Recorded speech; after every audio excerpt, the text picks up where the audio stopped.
Hello friends, good morning. നമ്മുടെ Kerala TV സീരിയലിലേക്ക് എല്ലാവർക്കും സ്വാഗതം. അങ്ങനെ നിരഞ്ജനയ്ക്കാണെങ്കിൽ ഒരു പേടി, തമ്പി എന്തൊക്കെ ചെയ്യും എന്നുള്ളൊരു ടെൻഷൻ. അപ്പോൾ നടരാജനെ തീർക്കാൻ ആളെ വിടുമെന്നുള്ള രീതിയിൽ വരെ സംസാരങ്ങൾ അവിടെ വന്നു. അപ്പോൾ ജാനകിക്കാണെങ്കിൽ ആകെ ടെൻഷൻ.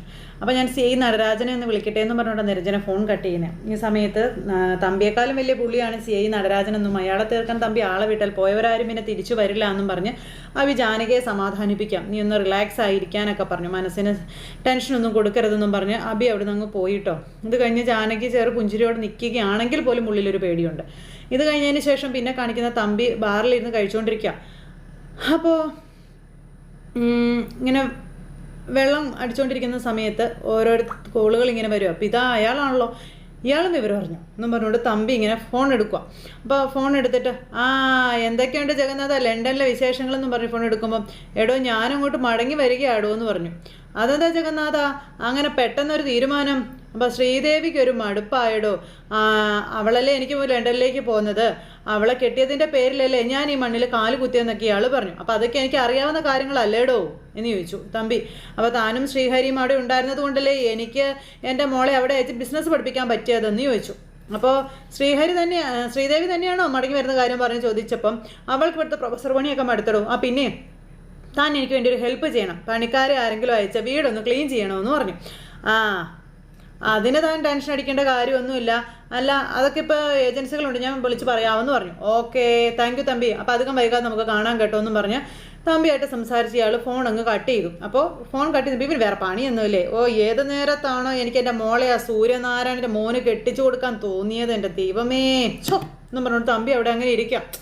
ആ വഴിക്ക് ഞാൻ പോകാതിരുന്നെങ്കിൽ മനസ്സമാധാനം എങ്കിലും കിട്ടിയേനെ എന്നൊക്കെ പറഞ്ഞ് തമ്പി ഇങ്ങനെ ഇരിക്കാം. എടാ സൂര്യനാരായണ, നീ ചത്തൊഴിഞ്ഞെങ്കിലേ എനിക്കിട്ട് പണിതുകൊണ്ടിരിക്കാനല്ലേടാ ചെറ്റേന്നൊക്കെ പറഞ്ഞുകൊണ്ട് ഇങ്ങനെ അവിടെ ഇരുന്ന് വെള്ളമടിയും പറിച്ചിലുമായിട്ട് തമ്പി ഇങ്ങനെ ഇരിക്കുന്നു. തൊട്ടടുത്ത നിമിഷം വേറെ കോള് വരുന്നു. അപ്പോൾ അടുത്ത കോള് വന്നപ്പം തമ്പി അതെടുത്തു. താനാണോ, എന്താണോ വക്കീലെ വിളിച്ചതെന്ന് ചോദിച്ചപ്പോൾ ഉണ്ണിത്താൻ്റെ കോളാ. തമ്പി നാട് വിട്ടോ എന്ന് അന്വേഷിക്കാൻ വേണ്ടിയാണോ താനിപ്പോൾ വിളിച്ചത് എന്ന് ചോദിക്കുമ്പോൾ, അപ്പോൾ തമ്പി ഒരുക്കങ്ങളൊക്കെ ആരംഭിച്ച് തുടങ്ങിയല്ലേ എന്ന് ഉണ്ണിത്താൻ ചോദിച്ചു. എടോ, താൻ ഇതിൽ നിന്ന് തല ഊരി പോരില്ല എന്നും എൻ്റെ മുഖത്ത് താൻ അടിച്ചതിനെ താനിക്ക് ഞാൻ തരുന്ന ശിക്ഷയായിട്ട് താൻ ഇതിനെ കണ്ടാൽ മതി എന്ന് ഉണ്ണിത്താൻ പറഞ്ഞു. തമ്പി അന്നേരം ഇങ്ങനെ കളിയാക്കി ചിരിക്കും കേട്ടോ. എൻ്റെ മോളെ കൊണ്ട് തന്നെയാടോ ഞാൻ അതിന് പകരം വീട്ടാൻ പോകുന്നതെന്നും ഉണ്ണിത്താൻ അങ്ങ് പറഞ്ഞു കേട്ടോ. തൻ്റെ ജീവിതത്തിലെ ഏറ്റവും ശപിക്കപ്പെട്ട ഒരു ദിവസമായിരിക്കും നാളെ എന്നൊക്കെ പറഞ്ഞ് ഇങ്ങനെ പറയുമ്പോൾ തമ്പി ഭയങ്കര ഇതിലിരിക്കുക. എടോ, അത് തൻ്റെ വ്യാമോഹം മാത്രമാണ് പരട്ട ഉണ്ണിത്താൻ വക്കീലെ ഇന്ന് തമ്പി ഉണ്ണിത്താനെ വിളിച്ചു. ഉണ്ണിത്താനെല്ലാം കേട്ട് ചിരിച്ചുകൊണ്ട് നിൽക്കുക. എടോ, താൻ പഠിച്ച നിയമപുസ്തകങ്ങളെക്കാൾ പഠിച്ച വലിയതാണോ ലോകം, ഞാൻ കണ്ട ലോകം എന്നൊക്കെ പറഞ്ഞ് തമ്പി ഇങ്ങനെ ഉണ്ണിത്താനോട് പറയാം. താനും തൻ്റെ മോളും വിചാരിച്ചാലേ തമ്പിയുടെ ഒരു രോമം പറിക്കാൻ പോലും പറ്റില്ല, മനസ്സിലായോടോ എന്ന് ചോദിച്ചു. നാളെ സന്തോഷിക്കാൻ താൻ ഒരുങ്ങിയിരുന്നോളാനും പറഞ്ഞു, ഞാൻ വരുവടോ തൻ്റെ മുന്നിലേക്ക് എന്നൊക്കെ പറയുമ്പോൾ തമ്പി നിന്ന് ഭയങ്കര ഇതായിട്ട് ഇങ്ങനെ സംസാരിക്കുന്നത് കേട്ട് ചിരിക്കുവാണ് അവിടെ നിന്ന് ഈ ഉണ്ണിത്താൻ. പടനിലത്ത് വിശ്വനാഥൻ തമ്പി നെറ്റിപ്പട്ടം കേട്ട് ഗജവീരനാണെന്ന് തൻ്റെ മുന്നിൽ ഞാൻ തെളിയിക്കുമെന്നൊക്കെ പറഞ്ഞു. അത് കേട്ടപ്പം, അതെ താൻ എന്നെ കാണാൻ വന്ന് ബുദ്ധിമുട്ടൊന്നും വേണ്ട, ഞാനങ്ങ് കോടതിയിലേക്ക് വന്നേക്കാം. അല്ല, ഈ നെറ്റിപ്പട്ടം കേട്ട് തമ്പ്യാനെ കാണാൻ വേണ്ടിയിട്ടല്ല, കൈവിലങ്ങ് വെച്ച് കൊണ്ടുപോകുന്ന പീഡന കേസിലെ പ്രതിയെ കാണാൻ വേണ്ടിയാന്ന് പറയുമ്പം നിർത്തണമെന്നും പറഞ്ഞു തമ്പി കിടന്ന് ഒച്ച വെക്കുക. എടാ, കൂടെ നിന്ന് ഒറ്റിയ നിനക്ക് എന്ത് യോഗ്യതയാടാ എന്നെ ഇപ്പോൾ വിളിച്ച് സംസാരിക്കാനെന്നൊക്കെ ചോദിച്ച് തമ്പി അങ്ങോട്ടും എല്ലാതായിട്ട് സംസാരിക്കുന്നു. എടാ, നാളെ സൂര്യൻ ഉദിക്കുകയും ചെയ്യും അസ്തമിക്കുകയും ചെയ്യും, പക്ഷെ തമ്പിക്കൊരു ചുക്കും സംഭവിക്കില്ല എന്നും പറഞ്ഞു. പണിയാൻ പോകുന്ന വിളക്ക് ആളി കത്തുമെന്നും അതാണ് തമ്പി താനിപ്പോൾ ചെയ്തുകൊണ്ടിരിക്കുന്നതെന്നൊക്കെ പറഞ്ഞുകൊണ്ട് നമ്മുടെ ഉണ്ണിത്താൻ പറയുക. ഈ ഒരു രാത്രി കൂടി ഉള്ളൂ തനിക്ക്, നാളെ കേസ് പരിഗണിച്ചാൽ സംഭവിക്കാൻ പോകുന്നത് ഞാൻ പറഞ്ഞു തരാം. തമ്പിയെ പോലീസ് കസ്റ്റഡിയിൽ എടുക്കുമെന്നും കോടതിയിൽ നിന്ന് നേരെ ലോക്കപ്പിലേക്ക് പോകുമെന്നൊക്കെ പറയുമ്പോൾ, ഇവിടെ വെച്ചിട്ട് പോടാ, എന്നെക്കൊണ്ട് കൂടുതലൊന്നും പറയിപ്പിക്കാതെ, എന്നിട്ട് നാളെ വാടാ നീ, നമുക്ക് നേരിട്ട് കാണാമെന്ന് പറഞ്ഞു. എന്നിട്ട് തമ്പി ഫോൺ അങ്ങ് കട്ട് ചെയ്തു. നാളെ ഞാൻ വരുവടാ തമ്പി, നിന്നോടുള്ള കണക്ക് തീർക്കാമെന്ന് പറഞ്ഞ് കവളും തിരുമ്മി ഇങ്ങനെ ഉണ്ണിത്താൻ അവിടെ നിൽക്കുക. ഇത് കഴിഞ്ഞതിന് ശേഷം പിന്നെ സുമംഗലാമ ഹോസ്പിറ്റലിൽ ഇരിക്കോ, ഒരിക്കലും നളിനി ഇരിപ്പുണ്ട്. അല്ല, നിങ്ങൾ എന്നോട് തട്ടിക്കയറുന്ന എന്തിനാ, നിങ്ങളെപ്പോലെ ഞാനിവിടെ ഒന്ന് പെട്ടുപോയതല്ലേ, ഇനി അങ്ങോട്ട് ജോലിക്ക് പോകാൻ കഴിയുമെന്ന് പോലും അറിയില്ല എന്ന് പറഞ്ഞു നളിനി.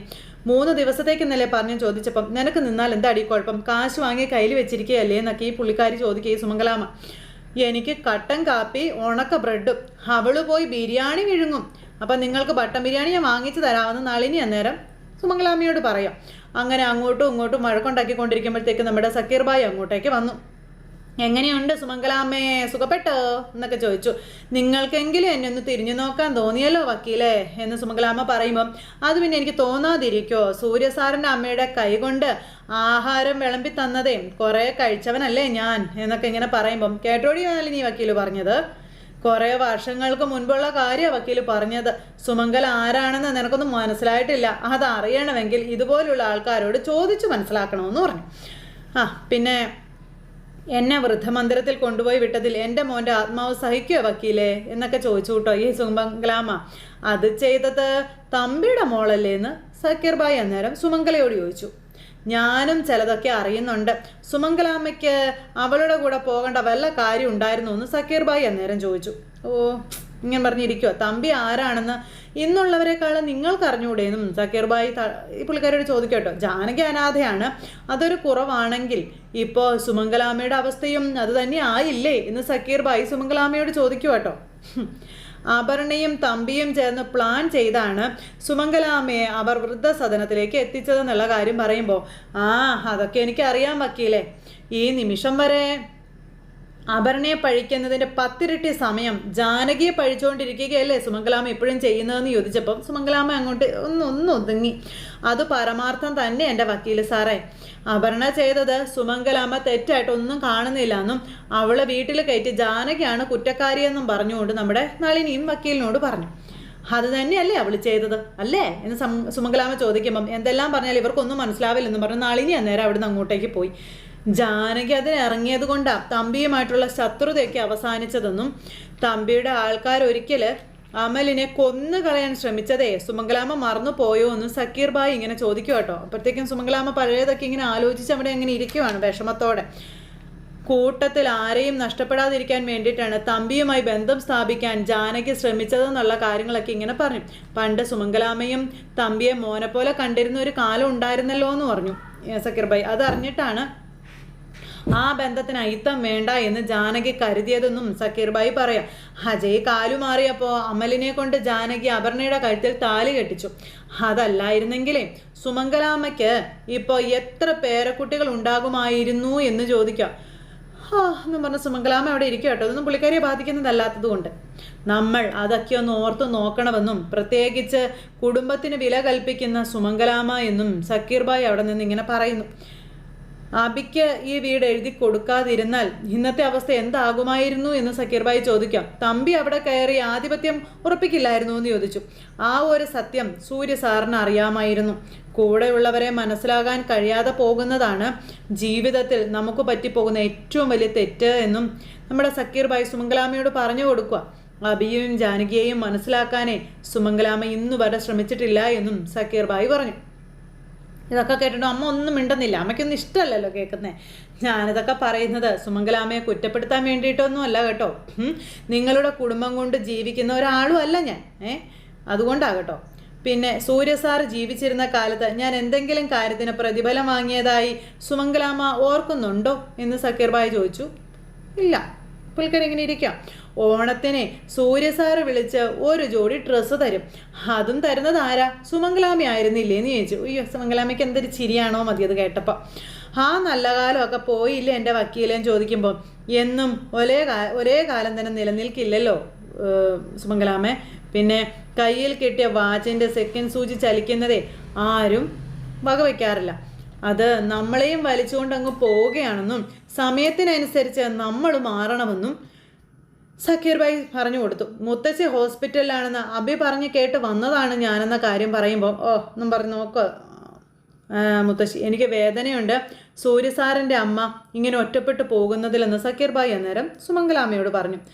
പിന്നെ അബിയുടെ സ്വഭാവം വെച്ച് സുമംഗലാമ്മയെ ഇവിടെ നിന്നും അളകാപുരിയിലേക്ക് തന്നെ കൊണ്ടുപോകുമെന്നുള്ള കാര്യം ഉറപ്പാണെന്ന് പറയുമ്പോൾ ഇങ്ങനെ നിന്ന് നോക്കി ആലോചിക്കുക സുമംഗലാമ്മ. പക്ഷേ സുമംഗലാമ്മ നല്ലൊരു മുത്തശ്ശി ആവണമെന്ന കാര്യം പറഞ്ഞു കൊടുത്തു. ഇങ്ങനെ പുച്ഛിച്ച് ചിരിക്കും അന്നേരവും സുമംഗലാമ്മയെ. അമ്മയെ അങ്ങനെ കാണാൻ സൂര്യസാറിൻ്റെ ആത്മാവ് ഉറപ്പായിട്ടും ആഗ്രഹിക്കുന്നുണ്ടാവുമെന്ന് പറയുമ്പോൾ എന്നിട്ട് പറഞ്ഞിരിക്കുക. എല്ലാവരുടെയും സ്നേഹം നേടിയെടുക്കണമെന്നൊക്കെ പറഞ്ഞു. പിന്നെ മനുഷ്യൻ ജീവിതം അടയാളപ്പെടുത്തുന്നതേ ജീവിച്ചിരിക്കുമ്പോഴല്ല, അവർ മരിച്ചതിന് ശേഷമാണെന്ന കാര്യം നമ്മുടെ സക്കീർ ഭായ് ഇങ്ങനെ പറയാം കേട്ടോ. അപ്പോൾ സുമംഗലാമ്മ ഇങ്ങനെ ഇരുന്ന് ആലോചിക്കുക സക്കീർബായി പറഞ്ഞതൊക്കെ. എന്നിട്ട് കൈയെടുത്ത്, അതെ അസുഖം പെട്ടെന്ന് ഭേദമാവട്ടെ, നമുക്ക് ഇനിയും കാണാം അളകാപുരിയിൽ വെച്ച് അബിയുടെ മുത്തശ്ശിയായിട്ടെന്ന് പറയുമ്പോൾ പിന്നെ എന്നും പറഞ്ഞ് തല തിരിഞ്ഞിങ്ങനെ ഇരിക്കുക.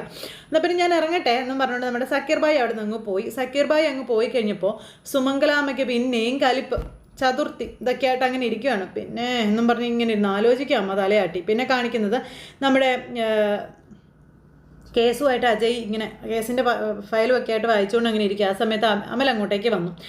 നിരഞ്ജനയിടത്തി ഇവിടെ നിന്ന് പോയത് കേസിലെ അച്ഛൻ്റെ സഹായം തേടിയാണെന്നാണ് പറഞ്ഞിരിക്കുന്നത്, അപ്പോൾ അതല്ലേ സത്യം എന്ന് ഈ അജയ് അന്നേരം ചോദിച്ചു. നിരഞ്ജനയിടത്തി ഇനി ഈ വീട്ടിൽ വരുമെന്ന് അജയേട്ടൻ കരുതുന്നുണ്ടോ എന്ന് ചോദിച്ചു അമൽ. അവൾ അങ്ങനെ ഒരു തീരുമാനം എന്തായാലും എടുക്കില്ല എന്ന് പറഞ്ഞു അജയ്. അത് കേട്ടപ്പോൾ എന്തിനാണ് അജയേട്ടൻ അങ്ങനെ ഒരു വിശ്വാസം വെച്ച് പുലർത്തുന്നത്? അജയേട്ടൻ്റെ കൂടെ നിരഞ്ജനയിടത്തേക്ക് ഇനി ഒരു ജീവിതം ഇല്ല എന്നുള്ളത് എനിക്കറിയാം എന്ന് അമൽ പറയുമ്പോൾ നീ എന്നെ ഒന്ന് വിശ്വസിക്കാൻ പറഞ്ഞു.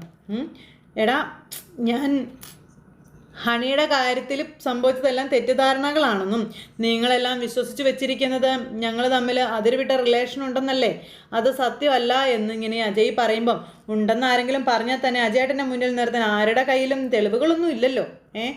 ഉണ്ടോ?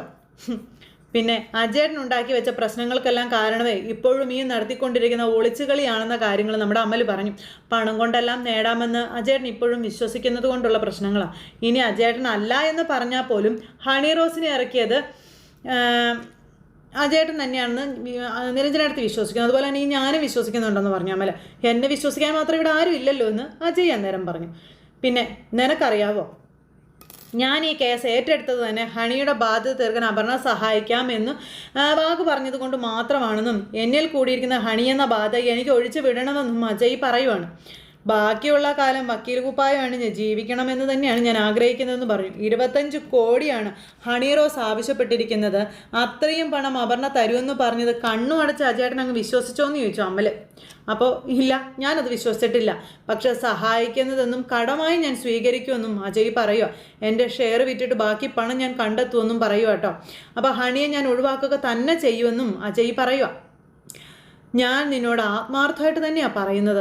നിരഞ്ജനയെ നഷ്ടപ്പെടുന്നതേ എനിക്ക് സഹിക്കാൻ കഴിയുന്ന കാര്യമല്ല എന്നും പറഞ്ഞത് കേട്ടപ്പം പെണ്ണിൻ്റെ മുന്നിൽ വിശ്വാസം നഷ്ടപ്പെട്ടു പോയാൽ അത് വീണ്ടെടുക്കുന്നത് അത്ര എളുപ്പമുള്ള കാര്യമൊന്നും അല്ല ചേട്ടാന്ന് അമൽ പറഞ്ഞു കൊടുത്തു.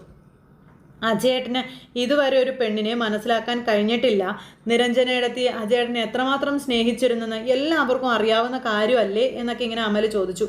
ഇനി ആകെ ഒരു പ്രതീക്ഷയുള്ളത് ജാനയേടത്തി മാത്രമാണെന്നും അജയേട്ടനാണെങ്കിൽ ജാനയേടത്തിയെ ദ്രോഹിക്കാൻ വേണ്ടി നടക്കുകയാണെന്നൊക്കെ പറഞ്ഞു. പിന്നെ എങ്ങനെ അജയേട്ടൻ്റെ ആഗ്രഹം നടക്കുമെന്നും ചോദിച്ചു. അപ്പോഴത്തേക്കും ഈ അപർണ അങ്ങോട്ടേക്ക് കയറി വരും ഇവരുടെ സംസാരം കേട്ടുകൊണ്ട്. കേസിൻ്റെ തലേനാൾ രാത്രി അനിയൻ വന്നിരുന്ന ഏട്ടനെ ബ്രെയിൻ വാഷ് ചെയ്യുകയാണല്ലേ എന്ന് ചോദിച്ചു. അപ്പോൾ എനിക്കും ഈ കേസിൽ ജയിക്കാനുള്ളതല്ലേ, അജയേട്ടൻ ഒരു ചൂട് പിന്നും നിന്നാലല്ലേ നിരഞ്ജനയിടത്തേക്ക് മുന്നിൽ കയറാൻ പറ്റുള്ളൂ എന്ന് അമൽ ചോദിച്ചു. അപ്പോൾ ഞങ്ങൾ സംസാരിച്ചത് കേസിൻ്റെ കാര്യമല്ല, അപർണ വെറുതെ തെറ്റിദ്ധരിക്കരുതെന്ന് അജയ് അന്നേരം പറഞ്ഞു. ഞാൻ എൻ്റെ കടബാധ്യതകളെപ്പറ്റി പറയുകയായിരുന്നു എന്ന് അജയ് ഇങ്ങനെ അപർണയോട് പറയുമ്പോൾ ഉണ്ടല്ലോ ഇങ്ങനെ ഒരു തുറച്ചു നോട്ടവും നോക്കി അജയുടെ അടുത്തേക്ക് അപർണ ചെല്ലുന്നു. അജയ്ക്ക് ഇപ്പോഴും എൻ്റെ ഉറപ്പിൽ വിശ്വാസം വന്നിട്ടില്ല അല്ലേ എന്ന് ചോദിച്ചു. അജയുടെ കഴിവ് കൊണ്ട് നാളെ ആ കേസ് തള്ളിപ്പോയാൽ അജയ് ആവശ്യപ്പെടുന്ന തുക ഞാൻ തരുമെന്നും പറഞ്ഞുകൊണ്ട് അപർണ പറയുക. അമലിൻ്റെ മുന്നിൽ വെച്ച് അപർണ തരുന്ന വാക്കാ ഇതെന്ന് പറഞ്ഞപ്പം അജയേട്ടൻ ഇനി ഒന്നും പേടിക്കേണ്ട ആവശ്യമില്ലല്ലോ, അജയേട്ടൻ്റെ ബാധ്യത എത്രയാണെന്ന് അറിഞ്ഞിട്ടാണോ ഈ തള്ളൊക്കെ നീ തള്ളുന്നതെന്ന് ചോദിച്ചു അമൽ. അന്നേരം എൻ്റെ അച്ഛൻ ജയിക്കണം, ജയിച്ചേ പറ്റൂ. അതിന് അച്ഛൻ്റെ മുഴുവൻ സ്വത്തുക്കളും എഴുതി വിറ്റു വാടക വീട്ടിൽ കിടക്കേണ്ടി വന്നാലും അപർണ വാക്കു പാലിക്കുമെന്നും ഈ അപർണ അമലിൻ്റെ കേക്ക പറയുക. അച്ഛനില്ലാതെ എനിക്കെന്തിനാ സ്വത്തെന്നൊക്കെ ചോദിച്ചു. അപ്പോൾ അങ്ങനെ അതൊക്കെ കേട്ടിങ്ങനെ അന്തം വിട്ട് നിൽക്കാം. എന്തായാലും കേസ് ഒരിക്കലും തള്ളിപ്പോകാൻ പോകുന്നില്ല. പിന്നെ നിൻ്റെ അച്ഛന് ജയിലിൽ സുഖവാസം നടത്തും. 24 മണിക്കൂറും സെക്യൂരിറ്റീസും കാര്യങ്ങളൊക്കെ ഉണ്ടാവും. അതങ്ങ് ജയിലിൽ കിട്ടുക തന്നെ ചെയ്യും. അവിടേക്കല്ലേ നിൻ്റെ അച്ഛൻ പോകാൻ പോകുന്നതെന്ന് പറഞ്ഞ് അവൻ അങ്ങ് പോയി. അപ്പോൾ അവൻ എന്തെങ്കിലും പൊട്ടത്തരം പറഞ്ഞു വെച്ചാൽ അപർണ ചുമ്മാ ക്ഷോഭിച്ച് നിൽക്കാതെ എന്നും പറഞ്ഞുകൊണ്ട് അജയ് സമാധാനിപ്പിക്കുക അപർണയ്ക്കാണെങ്കിൽ ടെൻഷനോട് ടെൻഷൻ. ഇതിനൊക്കെ എനിക്ക് എണ്ണി പകരം പറയണമെന്ന് പറഞ്ഞു. അപ്പോൾ ശരി, എനിക്ക് കുറച്ച് ജോലി കൂടിയുണ്ട്, ഞാൻ പോട്ടെ എന്ന് പറഞ്ഞ് അജയ് അകത്തേക്ക് കയറിപ്പോയി. അജയ് അകത്തേക്ക് കയറിപ്പോയി കഴിഞ്ഞപ്പോൾ അപർണ അജയുടെ അടുത്തേക്ക് നിന്നിട്ട് എനിക്ക് അജയിലാണ് വിശ്വാസം എന്നൊക്കെ പറഞ്ഞുകൊണ്ട് അങ്ങ് പോയിട്ടോ. അജയ് ആണെങ്കിൽ തല കറങ്ങി ഇങ്ങനെ അവിടെ നിൽക്കുക. ഇത് കഴിഞ്ഞ് പിന്നെ കാണിക്കുന്ന നിരഞ്ജന. അപ്പം നിരഞ്ജന സാറിനെ ഫോൺ വിളിക്കുക. അപ്പോൾ സാർ നാളെ എൻ്റെ ഓഫീസിലേക്ക് വരില്ലെന്ന് ചോദിക്കുമ്പോൾ ഉറപ്പായിട്ടും ഞാൻ എത്തും. വക്കീൽ ഓഫീസിലെത്താൻ കഴിഞ്ഞില്ലെങ്കിൽ കേസ് വിളിക്കുന്നതിന് മുൻപ് ഞാൻ കോടതിയിൽ എത്തിയിരിക്കും എന്ന് പറഞ്ഞു. അപ്പോൾ രവീന്ദ്രനാഥിനെ കൊണ്ടുവരാനുള്ള വാഹനം രാവിലെ തന്നെ ഓർഫനേജിലേക്ക് പോകുമെന്നൊക്കെ പറഞ്ഞ് നിരഞ്ജന കാര്യങ്ങളെല്ലാം പറയാം. അപ്പോഴാണ് കസ്തൂരി അങ്ങോട്ടേക്ക് വരുന്നതും അച്ഛൻ്റെ സംസാരം കേൾക്കുന്നതും. അപ്പോൾ തമ്പിക്കുള്ള ആദ്യത്തെ അടി നാളെ കിട്ടും, നമ്മളത് അയാൾക്ക് വാങ്ങിക്കൊടുത്തിരിക്കുമെന്നും പറഞ്ഞു. നിരഞ്ജന ടെൻഷൻ ആവണ്ടെന്നും പറഞ്ഞ് ഇവരിങ്ങനെ സംസാരിക്കുമ്പോൾ കസ്തൂരി ഇതെല്ലാം കേട്ട് ഇങ്ങനെ നിൽക്കുക. അപ്പോൾ അച്ഛൻ ആരോടാ സംസാരിച്ചതെന്ന് ചോദിച്ചപ്പോൾ വക്കീലിനോട് സംസാരിച്ചത്. ഞാനൊരു കേസിൻ്റെ കാര്യം മോളോട് പറഞ്ഞില്ല, ആ കേസ് നാളെയാണ് കോടതിയിൽ പരിഗണിക്കുക എന്നൊക്കെ പറഞ്ഞു. അങ്ങനെ മോളോടെല്ലാം പറഞ്ഞു. പ്രധാന സാക്ഷി ഞാനും രവീന്ദ്രനുമാണെന്ന് പറഞ്ഞു. ആരാച്ചാ പ്രതിയെന്ന് ചോദിക്കുമ്പം പടനിലത്ത് വിശ്വനാഥൻ തമ്പിയെന്ന് പറയുമ്പോഴത്തേക്കും കസ്തൂരി ആകതായി. അപ്പം കസ്തൂരിക്ക് ഇതൊക്കെ അറിയാമല്ലോ, കസ്തൂരി അന്തം വിട്ട് നിൽക്കാം. നമ്മുടെ തമ്പിയെ പറ്റിയുള്ള കാര്യങ്ങളെല്ലാം പറയാം. അച്ഛൻ കോടതിയിൽ മൊഴി കൊടുക്കാതിരുന്നാൽ ആ കേസിൻ്റെ അവസ്ഥ എന്താകും എന്ന് ചോദിക്കുമ്പം ഞാനോ രവീന്ദ്രനെ മൊഴി കൊടുക്കാൻ കോടതിയിൽ പോകാതിരുന്നാൽ കേസ് തള്ളിപ്പോകുമെന്നും അന്ന് സ്റ്റേഷനിലുണ്ടായിരുന്ന ഞങ്ങൾ വേണ്ടേ കേസ് കൈപ്പറ്റിയ വിവരം കോടതിയെ അറിയിക്കാനെന്നൊക്കെ സാർ ഇങ്ങനെ പറഞ്ഞു. അപ്പോഴത്തേക്കും കസ്തൂരി അവിടെ നിന്ന് ഇങ്ങനെ ആലോചിക്കുക എന്താണ് ഇതിൻ്റെ പണിയെന്ന്.